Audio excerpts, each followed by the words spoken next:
For nearly a century, an isolated, secretive, and abusive community flourishes in the American Southwest. Unlike anything I think we've seen before, since truly a real theocracy running right in the heart of America.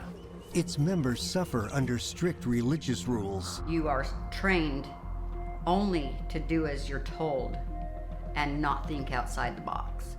A polygamous society where arranged marriages and sexual abuse of minors is commonplace. Ruth, how old were you when you got married? 16. 16 years old.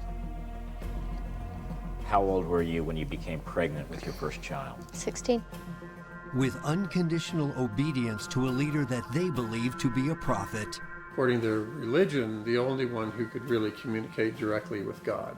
So the orders that you were receiving were coming from God. A cold-blooded leader who rules with true dictatorial power, controlling every aspect of the lives of those who believe in him. Everything was just getting stricter and stricter and stricter and stricter, and everybody was in trauma mode. The prophet's name is Warren Steed Jeffs, a man with a depraved and evil mind. He's a pedophile. He is probably a psychopath. Certainly he has no sympathy or empathy in any meaningful way for all the victims that he has terrorized and done harm to.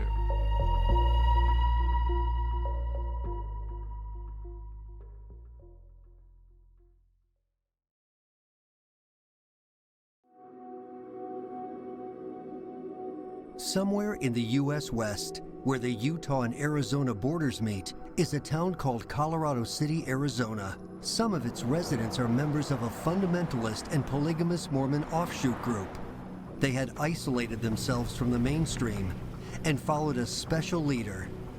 But one day some of them managed to escape his powerful grip. It's a quiet evening in the town of Laverton, Utah. Veteran reporter Mike Watkiss reports on a perilous rescue. My dad sexually molested all of us girls. I just want to cry. I'm afraid to even make more friends because I feel so dang bad at the sorrow the women go through. How many brothers and sisters do you have? 56. Everybody's living in fear. I wish I wouldn't have got married when I was 16 because I'm too young to have 3 kids. These kids are being abused, and the authorities refuse to help them. Let's go get my kids. The two best friends, Fawn Hahn and Fawn Broadbent, both just 16 years old, are on the run. You're a runaway at this point. I am. You're a runaway. Yeah. I don't want what's out there. And trying to escape a life of servitude within the fundamentalist religious community they grew up in. A few miles away in Colorado City, Arizona. I don't want to become some 50-year-old man's wife or something like that. We've always been told that people out here are wicked, and I don't believe everyone is wicked. Now, they look forward to starting a new life with the help of Flora Jessup. Flora's life mission is to help desperate people like them. When it comes to babies, I'm willing to stand my ground. I'm willing to go to jail. I'm willing to lay my life down to protect children because I know what they go through. I was them.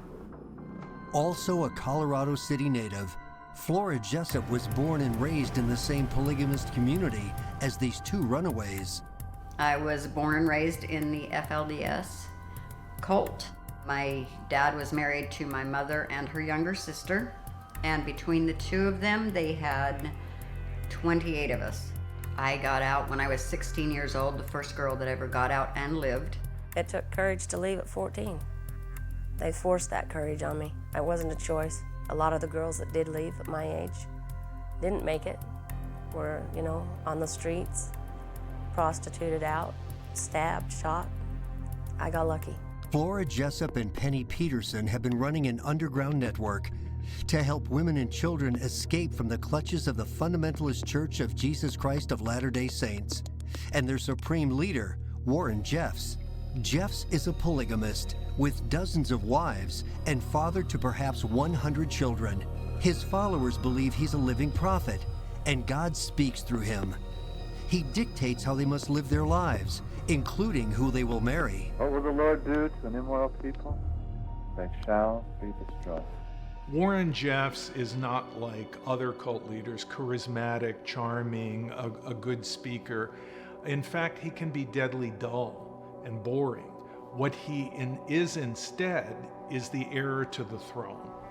Born in Sacramento, California on December 3, 1955, Warren Steed Jeffs is the son of Rulon Jeffs, a high priest apostle from the Circle of Friends, a fundamentalist splinter group of the Mormon Church. The group preserved the Mormon polygamous teachings of its founder, Joseph Smith, after the original movement was abolished early in the 20th century. You typically need 3 or more wives in order to reach the level in heaven to become a god in your own right and have your own planet to populate. Warren's mother was Marilyn Steed, the 4th of as many as 75 wives that Rulon took during his lifetime, some as young as 14. From an early age, Warren strives to catch his father's attention while competing with his many siblings. His ambition leads to cases of abuse and perversion. But Warren was a nasty cat from when he was very young. He was abusing his sisters sexually way back before his father ever became prophet. Although it is unknown if Rulon Jeffs abused his wives and children, which may have served as an example to his son, the incestuous abuse of minors is all too common among other polygamist families. Many of the women spoke about the rampant child abuse that had gone on in their lives, but either by their father or by other relatives. And in many instances, they were told by their mothers to just expect this kind of behavior by men. Warren Jeffs grows up in Little Cottonwood Canyon on the outskirts of Salt Lake City, Utah. His father, Rulon, opens the Alta Academy as an alternative school for the children of their fundamentalist group. Rulon appoints his son Warren as the principal. So this was his first opportunity to really start to wield power, and he would wield it in a very strong and strict way in many ways. When he was 21, this dorky 21-year-old kid, and suddenly telling all these kids how to live their lives. Warren Jeffs also starts to reveal some of his sadistic traits. He had his wife come up and he started to twist her hair until it became obvious in front of the class that it was becoming more and more painful and her face was turning more and more red. According to their religion, a woman's natural duty is to serve her husband. Her only value is based on how many children she can provide. Women are required to always act sweet and subservient. Brielle Decker, a former student at the Alta Academy who is destined to become Warren Jeffs' 65th wife, remembers. I was the 65th wife of Warren Jeffs, and after I escaped almost 8 years ago, so you don't have the right to get angry, you don't have the right to get sad, you don't have the right, and you're bad if you do any of those things. If you're not just like happy with whatever your leader, your priesthood head, your person over you says, then you're not sweet. They also believe that women can only get to heaven by being invited by their husband, either as a queen or a slave. I've seen women get in, knock down, drag out, black your eyes, and rip your hair out of your head to see fighting over who gets to deliver his plate of food when he comes home or give him his slippers. I didn't come out of it hating men. I came out of it hating women. These fundamentalists spread to various communes, where plural marriages often involve teenagers or even close relatives. They are arranged by the priesthood, a council of 7 high priests who dictate the rules to their congregation. Presiding over this council is the leader. Fundamentalists believe he is a living prophet, and his commands come directly from God. Members of the church are taught from the cradle to obey their leader and not have any independent thought outside of their religious beliefs. They must embrace a life of total submission. We didn't have books or music or games, toys, that kind of stuff. We didn't have that. Typical day was getting up and working in the garden or cleaning or sewing clothes, doing laundry. You always had laundry. The largest fundamentalist community and its stronghold is found in Colorado City, Arizona. Flora Jessup, born and raised there, suffers a deeply traumatic childhood, unable to rely on those she is supposed to trust the most. Because I reported the abuse of my father, they walled off the end of a hallway, and I spent 3 years in solitary confinement because I was going against God's commandments. And I was telling secrets that I shouldn't be talking about. I was not allowed to have any association with my mother or my siblings because I would corrupt them. At the age of 16, Flora Jessup manages to run away from her family. As terrible as it was for Flora, it will turn from bad to worse when Warren Jeffs becomes the leader of the community. Warren Jeffs was a historic inevitability. A guy like him was going to come along in that community because for so long there were no checks and balances. From an early age, Warren Jeffs displays his burning ambition for power and control. The son of the high priest of a fundamentalist polygamous Mormon splinter group, he climbs its hierarchy by abusively gaining his father's favor. This secretive community is the perfect breeding ground to support Jeff's lust for perversion and sadism. In 1986, Rulon Jeffs is named the new president of the priesthood and assumes the role of the prophet. Instead of relying on the other high priest to run the church, he makes Warren his trusted main counselor. Warren Jeffs is now just one small step from grabbing the power he craves. The other 6 members of the priesthood were no longer as important. Some of them had broken off, started their own town, their own sort of branch religion from this. So he had become much more important than some of the earlier prophets. Under the Jeffs' absolute rule, the congregation renames itself the Fundamentalist Church of Jesus Christ and Latter-day Saints, or FLDS. By the late 1990s, Rulon and Warren Jeffs control almost every single aspect of the life of their nearly 10,000 followers, including their assets and their homes.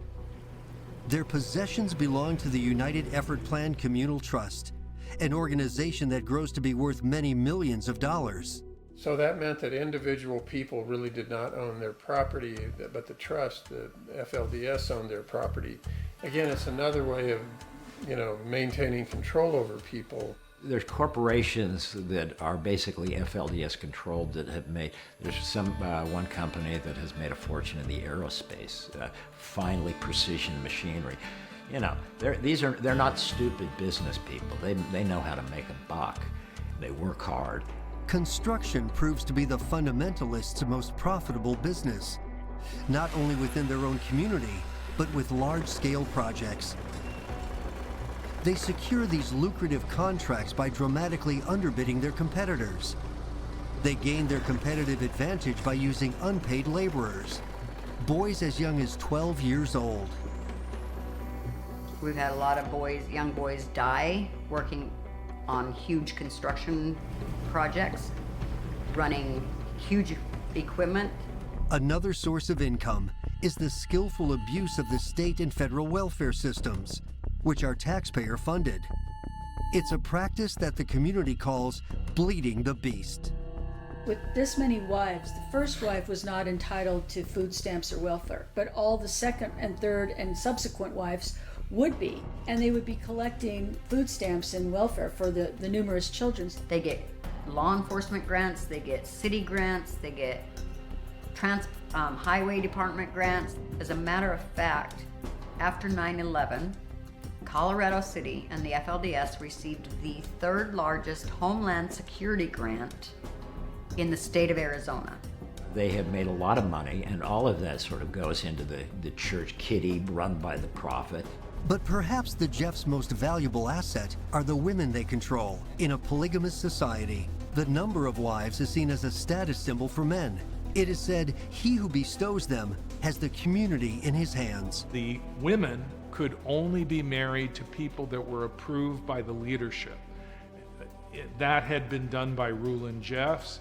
That had been the way their community had been run.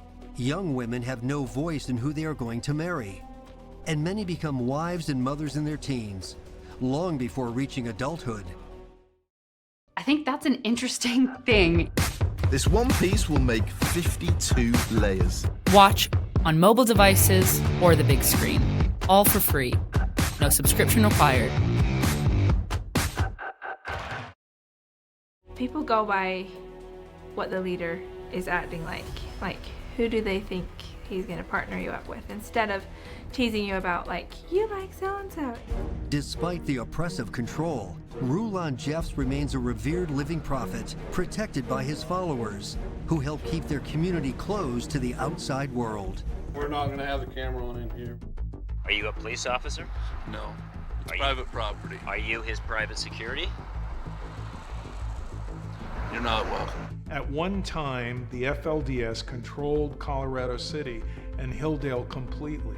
It was like a fiefdom carved out of two states in which all public funds, the police department, the mayor's office, all government, the schools, everything was controlled by the FLDS.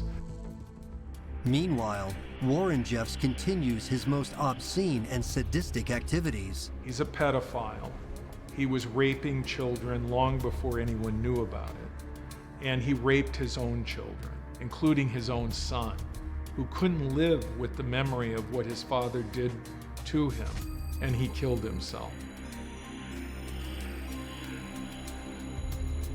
On August 8, 1998, a stroke renders the aging Rulon incapable of ruling over the FLDS. Warren Jeffs steps in as the acting president of the church. I only remember Warren Jeffs basically being in charge. I mean, he tried to say his father was in charge. He tried to use his father's words, but his father was handicapped, kind of. Warren Jeffs is now perfectly positioned to take over the full leadership of the FLDS. He redefines much of the church literature and restructures the school's curriculum. He institutes the new edict supposedly on behalf of his father. In 1986, Rulon Jeffs is nominated to be president of the priesthood of the Fundamentalist Circle of Friends, assuming the power of the prophet. Lurking in his shadow is his son, Warren Steed Jeffs. After Rulon suffers a stroke, Warren restructures the leadership of the FLDS to solidify himself as a sole authoritarian ruler. The FLDS was not a good community. It was extremely authoritarian, very controlling, very harsh on women, very harsh on children. It depended in large part on child labor.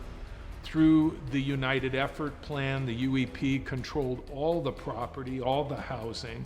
There was nothing that the Jeffs family did not control. Then in 2002, Rulon Jeffs passes away.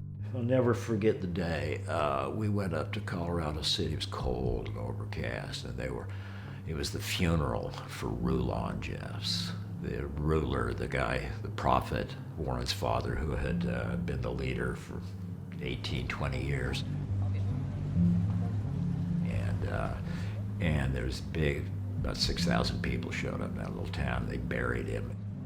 It's a loss, but it's will be continued on.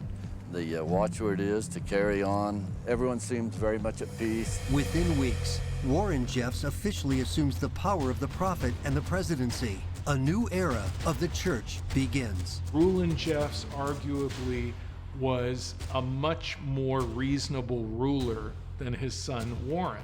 And Warren Jeffs became the end of the FLDS as it was known because he was so disruptive. So bad became good and good became bad. And it was so fast. Like, he did it within a few years. He had reversed so many things at a consistent rate. Protected by security, inside a walled compound, he lives with his numerous wives. the count skyrockets after he marries many of his own father's widows. Jeffs quickly issues edicts aimed to further restrict freedom of movement and thought, always using the argument that God commands these decisions. We live in such a wicked day. The people on this land of America are an adulterous generation. We do not want to be like them. The prophets have declared, I would rather have my son or daughter in the grave than commit sins of immorality. They didn't have any education because Warren Jeffs had banned the internet, he banned television, he banned movies, he got rid of all the dogs. There were no pets to be seen. Everybody, it was very quiet. You might see these giant oversized trampolines, but sports were banished too, basketball. He even finds ways to profit financially while increasing his mind control over the community. Warren pulled all of the FLDS kids out of public school and insisted on homeschooling. So suddenly you had these schools that used to have hundreds of kids. Now they got a handful of kids who are not FLDS, still being run by the FLDS community, and they bankrupted the school. Well, I think the invitation from the church to strengthen the home schools and the private schools had a very significant impact. It's a cult. All those children up there are out of public schools and they're not being educated. I wish the children to be educated. I wish them to leave the girls alone and the boys alone till they're 18 years old before they pick on them for marriage. Meanwhile, tax money pours into a virtually empty school, eventually ending up in the pocket of Warren Jeffs. Jeffs uses this money to expand his loyal entourage and also indulge in activities that run counter to his own preaching. He was out traveling around and partying. He was going to New Orleans, to Mardi Gras, and going to strip clubs and all kinds of things like that because God wanted him to witness the wicked world. And like all dictators, there comes a time when Warren Jeffs feels the need to assert his power and excommunicate anyone whom he believes may threaten his authority. They're excommunicated from the church. They have to walk away from the homes they built. They have to leave the wives, multiple wives, and usually dozens of children. Warren Jeffs wields the power because all the homes, businesses, and other assets of the followers belongs to the United Effort Plan, and the UEP is controlled by him. Women and children are also considered church property. One of these followers, Ross Chatwin, resists Jeff's commands and refuses to leave the town and his family. My family and I do not plan on leaving our home anytime soon. I am pleased to report that my wife has committed to stay by my side regardless of Jeff's commandments to leave me. But for others, this would mean the beginning of the end of their families, as well as isolation from the community. One man named Richard Home, he'd given millions of dollars to the FLDS. He's a very successful businessman. Warren came to him and said, essentially, you're a sinner and you need to repent for your sins. Go away and write down your sins, and then you send me what they are, and I'll consider letting you back in. While he's doing that, Warren is taking his multiple wives and children and giving them to other men, assigning them to other men. Over time, the number of available adult single women decreases. This leads to more instances of child brides, as well as a dramatic rise in teenage pregnancies. Women start to be seen as a valuable commodity, as the unbalance between the number of girls and boys leads to fierce competition between the younger males.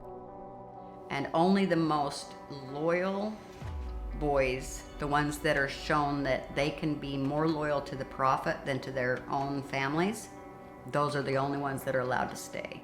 Hundreds of boys, age 13 and above, have fled or been expelled from this society and at the demand of its fanatical prophet leader, Warren Jeffs.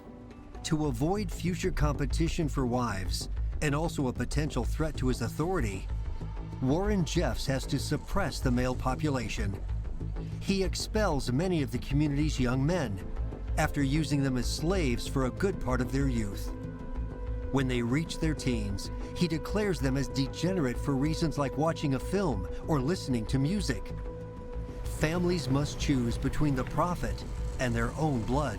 Many of the FLDS members, and especially the women, feel like hostages trapped in the powerful grip of Warren Jeffs. There were all kinds of mechanisms to keep women in line. If they started to raise hell, they could put them in mental institutions, and they had a cozy relationship with a couple of mental institutions, so they could put women who caused trouble into one of these mental institutions, then have them diagnosed as crazy, so if they ever went back, they could never get their kids. The local authorities are not an option these victims can call upon. What I got from them is that they're trying to communicate to me that I don't have the right to go in there and make a complaint about the fact that my daughter could be being raped right now by a 39-year-old man. Members of the FLDS also work within local law enforcement. Being polygamous themselves, they have been instrumental in keeping the local community practices away from the state authorities. Is there a pattern of girls being married in this town? 15, 16-year-old girls being married to older men? I understand many of the law officers have young wives. Well, I'm not going to comment on that. That's personal business, and you talk about your personal business. I'm not married to teenage girls. Neither am I. Okay, are any of your officers? No, they are not. None of them. None of the law officers in this town are married. Actually, I'll make no comment on that, okay? It's none of your business. They sent men out to become law enforcement certified. The problem with that is these people don't adhere to the law of the land. They adhere to God's law, which is the rules of the prophet. My understanding is that you are a sworn police officer in both the state of Utah and the state of Arizona, and that you have teenage brides and perhaps impregnated this young woman when it would be a statutory rape. We don't have anything to say except to the court. With complete control over the FLDS and its community, Warren Jeffs rules like an authoritarian dictator, protecting his most loyal followers and terrorizing those who fall from the ranks of his privileged elite. I think he likes pain, like seeing people go through pain. He likes to take away their hope really slowly, so he had tactics like he would find out what you really wanted and just like take it away from you in little tiny pieces. It was torture. And whatever sort of psychological diagnosis, he's just a mean bully who found a convenient way to get power. Not because he's a charismatic, good-looking, great orator, because he's a conniving little who went on the coattails of his father, seized power, and realized, I can get away with whatever I want. How long will Warren Jeffs be able to maintain his authoritarian rule in public and his sadistic perversity in private? How long will his victims tolerate his brutality? After years of operating in his father's shadow, upon the death of his father Rulon, Warren Jeffs seizes control of the FLDS. This begins a new age of absolute dictatorship over the fundamentalist community. Stricter and more extreme rules limit the freedom of movement, thought, and choice. Those who Warren Jeffs perceives as a threat to his authority are expelled from the church. They are forced to leave behind their families and the homes they built. People in the twin towns of Colorado City and Hilldale live under the rule of an undisputed leader and his loyal followers. He has absolute control over these people. He really does. This is a new leader, and if he was to ask for violence, there's undoubtedly that's what he would get. But an underground rebellion begins to take shape among former members of the FLDS. You had a number of women who had escaped and gotten out. Flora Jessup, Penny Peterson, a couple of women, names that I should be enshrined in history. Women who had gotten out, and they were not going to take it anymore. I started this knowing that there were the abuses going on, but nobody was really telling the deep story. I was 14 years old. They come and told me I was going to marry a man, 48 years old. I was going to be his fifth wife. I didn't want to do it. I ran as fast and as hard as I can go. Some of the women who escaped organized an underground railroad to support other women and young boys desperate to flee the church.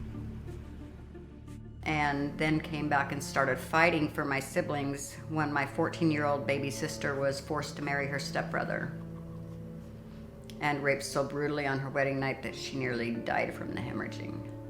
And that began my fight to take them down. Somebody had to be the one who stood up on the front lines and took the hits. And I accepted the choice, knowing that I was not going to be able to have a relationship with my mom and my brothers and sisters. I say the crimes that are committed here that the state law enforcement should address are such things as statutory rape. Does that happen here? Oh, definitely. These plural wives, none of them are legally married. They're all...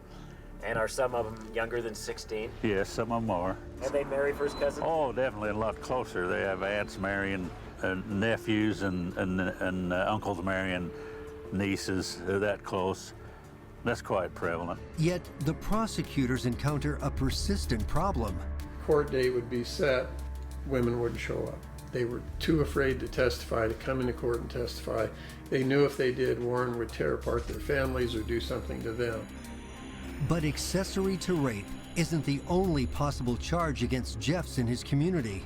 Like many other congregations, the FLDS has a long history of fraudulently receiving government benefits. But very often it is because people who create cults also like not paying taxes. And if you create a 501c3 religious nonprofit, no property tax, no taxes on contributions, less accountability. As authorities seek to charge Jeffs with crimes ranging from conspiracy to commit sexual misconduct with a minor to tax and welfare fraud, he decides to flee the area. He establishes a new secret commune in the town of El Dorado, Texas. This new ranch, where some of the most prominent FLDS families move, is named Yearning for Zion.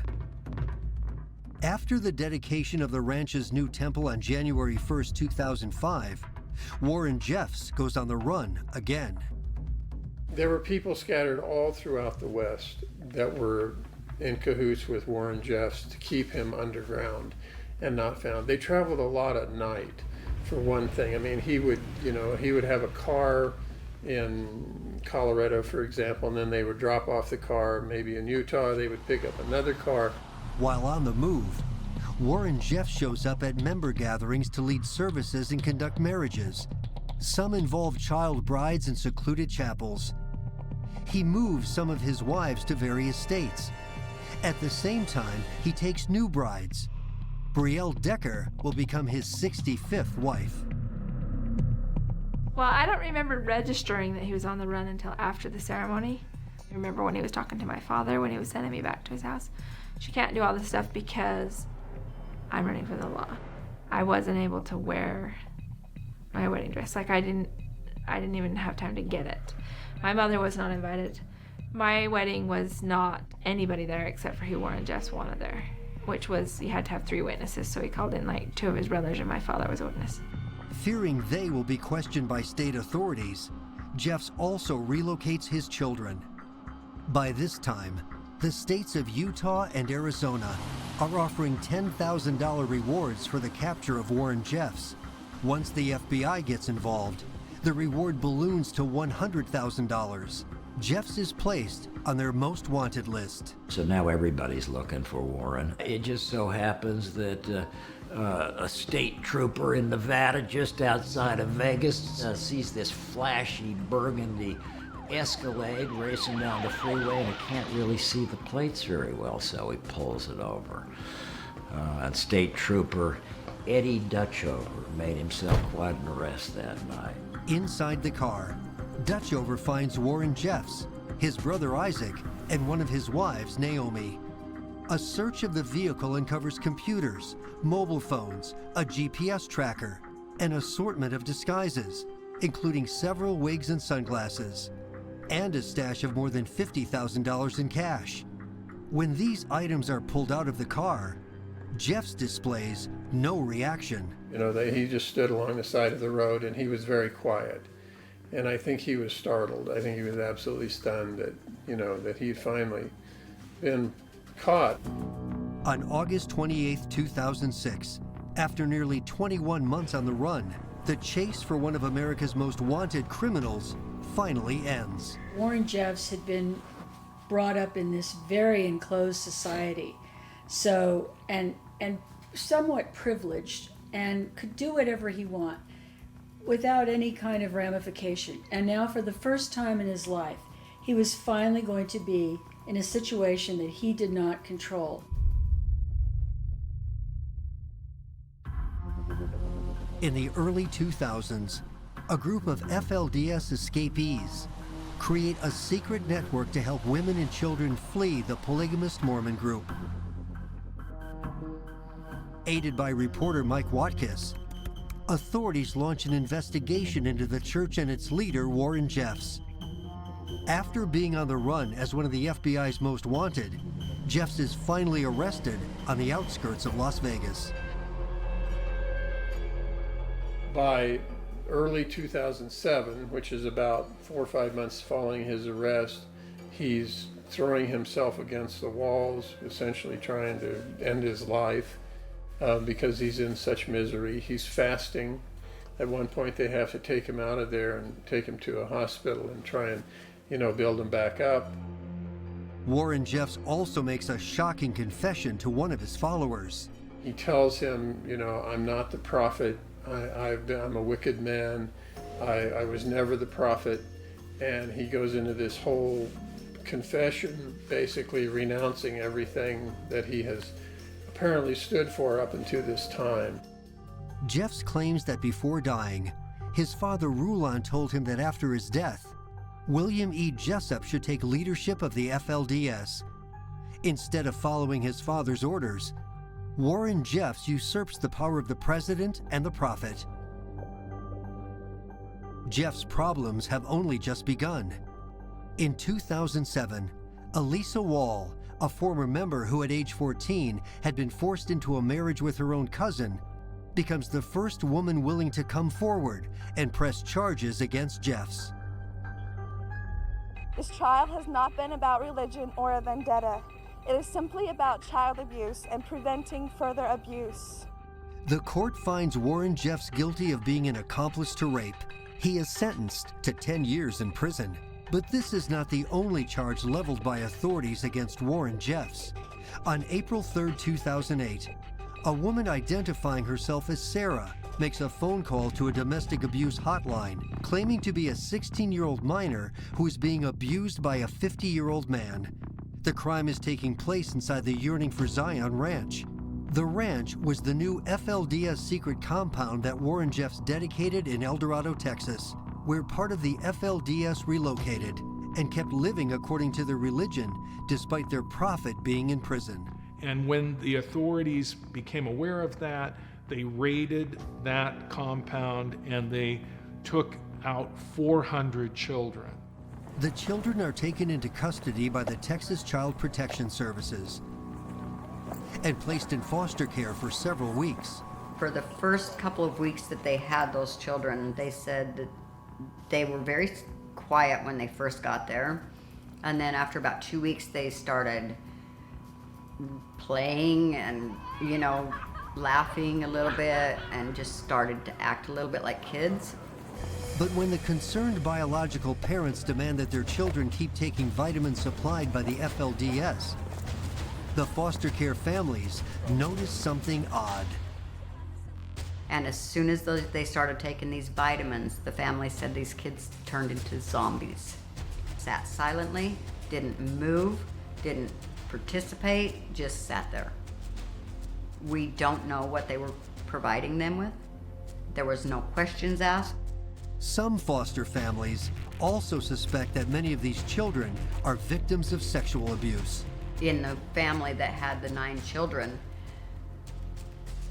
4 of those children, those little boys, had been sodomized so badly that they had no bowel control. This is the type of abuse that is very typical in this community. In the end, authorities find out that the phone call was made by Rosita Swinton, a woman who had a history of mental problems and making similar types of calls. Without a real witness, the case ends up being dropped. In ruling this way, the Third Court of Appeals has stood up for the legal rights of these families and given the mothers hope that their families will be brought back together very soon. That gave all of those children back. And those caseworkers have told me that they physically had to push children across the room while they begged them not to make them go back. Ironically, there's an upside to this hoax call. During the raid, authorities discover a troubling case involving one of these children, 14-year-old Marianne Jessup. Based upon the raid that was conducted at the ranch and the documents that were produced and the photographs that came out of that, she was married to Warren Steve Jeffs at that age. Again, obviously against the law. Besides the documentation, authorities also find shocking audio recordings filled with bizarre details. That temple had an interesting little feature, a big long bed. Warren's a big tall man, and, you know, I mean, basically he built himself a little rape bed right there in the temple, you know, all white and supposedly ordained of God. He would take these little girls as his wives and have his adult wives hold them down while he raped them and recorded it. When the state of Texas brings Warren Jeffs and some of his closest followers to trial in 2011, these recordings serve as hard evidence. But during the course of that trial, they played for the jurors an audio tape that Warren had recorded while he was in essence raping a 12-year-old girl, and you hear this guy's creepy voice sort of grooming this child, and her this meek little voice of this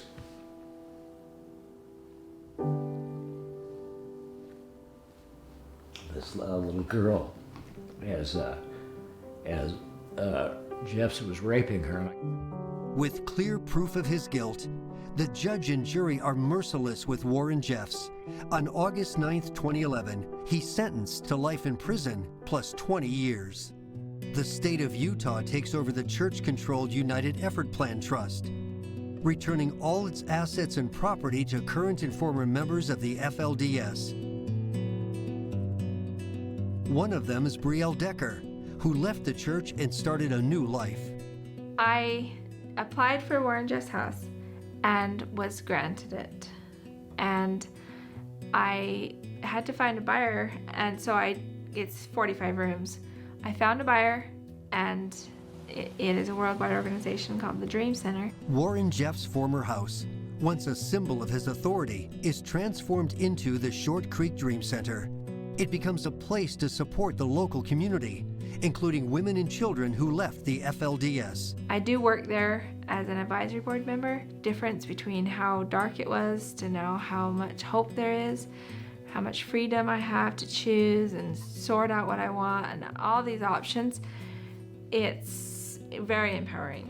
So how has life changed in Colorado City and Hilldale over the last several years? There's been a real breath of change. They've got a wonderful new high school up there that I understand is doing very well. So the community, I think, is doing pretty good, but, you know, the faithful, there's still pockets of them up there. There will always be adherents to the religion, and they've scattered off into new little compounds in South Dakota. Despite being in prison, Warren Jeffs still runs the FLDS from his cell in Texas. In 2011, he reasserted his position as prophet. So who's leading it now, the group?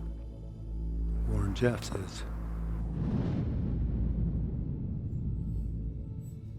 I mean, his family, you know, his wives and his kids and his brothers, they all still suck up to him and they go in to see him regularly, and he doesn't seem to have any problem getting messages out to his community. I think he's still running the shots for the most part. Warren Jeffs is the prophet of God. He was in the beginning, from the time he was ordained to that office, and he is now. Recorded sermons and written edicts keep reaching the community. These include his arranging marriages that his followers obey like they always did. This is our religion. We love our religion. It is the people who follow him that have enabled him to become who he is. The parents need to be held accountable for the crimes that have been committed against their children, because they are the first line of a defense that a child has. And every one of the mothers up there have failed that, including my own. Warren Jeffs has left a dark, traumatic legacy, and the consequences of his evil somehow seem to never end. There are so many people who have suffered under this man's authority for so many years, and many suicides, many people that have really suffered, especially the children. The pain is knowing that there's still a lot of suffering in that community, and the young women are still being abused, and little boys are being exploited as slave labor and then kicked out of their families. And, you know, to know that you want to put a stop to these kind of things, and as much as things have changed, I know that a lot of that's still going on.